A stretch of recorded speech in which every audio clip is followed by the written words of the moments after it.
depending on what's in the shop, we may be doing a photo shoot, we may be out shooting video, we may be doing brand identity work here in the studio. So there's a lot of variety and we really enjoy that.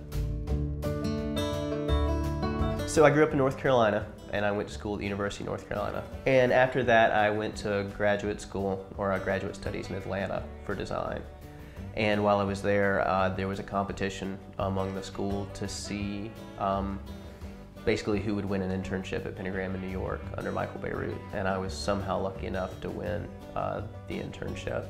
And it just kind of kick-started things. You know, next thing I know, I'm living in New York and I'm working with Michael and his team. And I think I learned more in 4 months there than I'd learned my entire life previously about what we do. I worked in town for an agency called McGarrett Jesse for about 2 years and learned a ton there, great folks.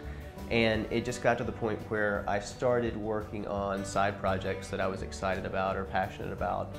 The work got recognition really quickly, and it became really obvious pretty soon that I could step off and do that full-time as a career. Music is a huge inspiration for our studio. We do a lot of brand development, but we also do a lot of music industry work, primarily because we're all music geeks at heart. You know, if I'd gone back and told 19-year-old me that I'd work with Isaac Brock on his album and end up having a gold record to show for it, how insane is that, you know? There was literally 2 weeks for the entire project to happen. So I got a call from Isaac and Juan, and 2 days later I was on a plane and I went and stayed with Isaac for about a week in Portland at his house, and we just worked on it together.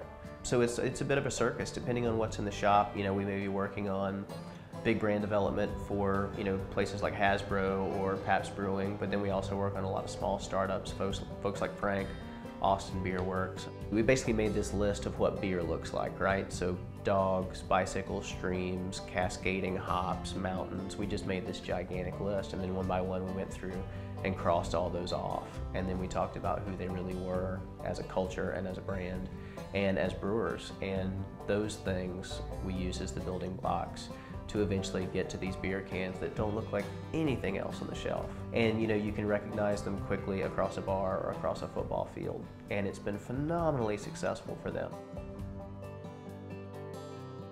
You don't know where your path's gonna land when you get into this industry, and I think we've been really fortunate to work on stuff that we love, and it's put us in some really great places.